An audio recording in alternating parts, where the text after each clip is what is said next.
Let's start.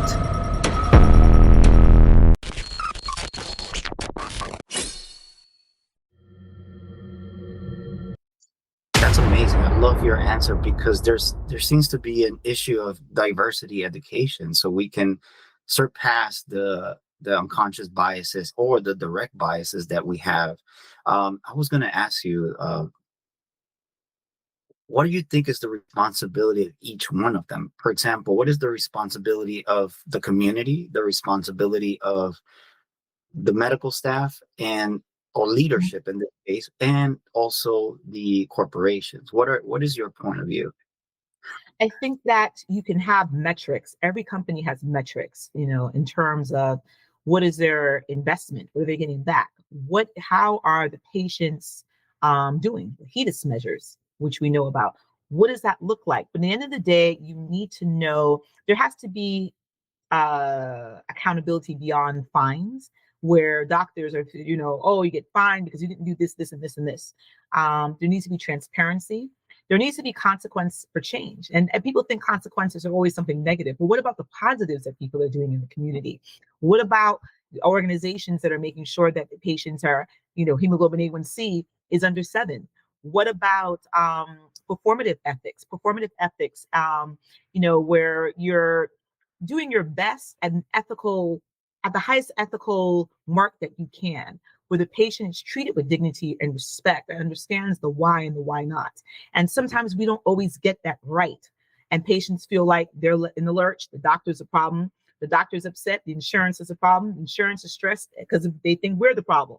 And it's, a fight back and forth that really doesn't need to happen. It's just about how do we communicate well and prioritize to get the patient the best care that they need, making sure that the doctor feels comfortable in the metrics that they have to reach, and making sure that the insurance companies are also doing what they need to do to sustain. Welcome back again, Ethics Skill Podcast, where we explore human experiences. And if you haven't subscribed yet, do not forget our campaign. We are committed to transform your subscriptions into pro bono programs for mental health, so you can free somebody's mind from their traumas and help them heal just by subscribing. Very simple, and it costs absolutely nothing. Help us through this campaign, and we just want to pay forward, not only to our viewers, but for those that can't afford mental health services. Just remember, the statistics are real. Only 4 out of 10 Americans can afford mental health services. So help us change that. Hopefully, we can move the statistics and perhaps move it from 4 to 5 out of 10 people have good mental health services. Let's start. That's great because we can see it becomes almost like a blaming game. But as you were talking about this, it's almost like let's create general policies, but let's make sure we also customize, because not everyone falls into the umbrella of generalization. In your practice, how often do you see these mistakes happening?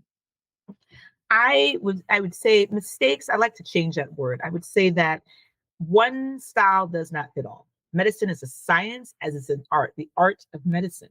So there's guidelines that I think every doctor should stick to, and that's comes from the different academies that we belong to. The foot, Academy of Obstetrics, Academy of Foot and Ankle Surgery. There are guidelines. But if you have a fracture and I have a fracture, will we heal the same? I may not, because I am a woman. Maybe I'm on certain medications that you're not. Maybe you're diabetic. Maybe you have a job that requires you to stand, where you can only take a certain amount of time off. Maybe I'm sitting at work and I'm going to be. So those are the social determinants that you have to bring into the conversation to make sure that the patient is getting the best care possible. And I think that comes down to both sides, the insurance company understanding that and the physician understanding it to translate to the insurance company. And then translating back to the patient the best care that you can give under the circumstances that they have. Definitely. And you hit it on the nail, right? It's more of like let's open up a little bit more to understand the different needs of each individual, but also the lifestyles of each person, right? Like you said, you hit it on the nail. It's like everyone is different, so you can't treat everyone the same. Let me tell you, I had a knee. This is make you laugh. I hurt my knee, right? I had my meniscus in my knee fixed the first time. And I still thought I was young, right? And I was like, I don't need that much time. I'm going to go back to work and I'm going to do surgery. Went back to work. I think I tried to go back to work day 3 or 4. Ended up having a hematoma or seroma, which is a collection of fluid on the knee. My surgeon gave me the look like, why are we here? He drained it. Then I went back to work and I'm in a chair, people pushing me. I'm on crutches. And I remember I had a patient that needed an amputation. And everybody thought I was nuts. And I was like, when you something that painful as losing a body part, you want your doctor to do it.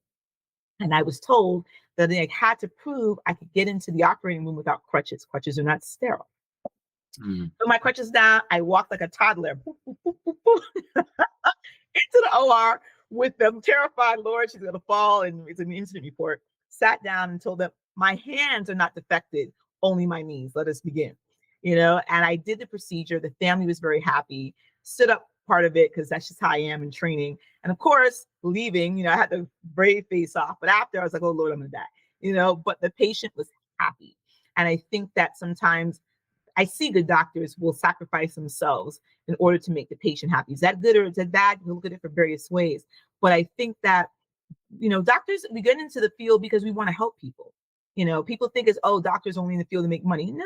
You can be in business to do that, exclusively. We really do want to make a difference. And you see it. I've seen an orthopedic surgeon on the knee roller, seeing his patients waving.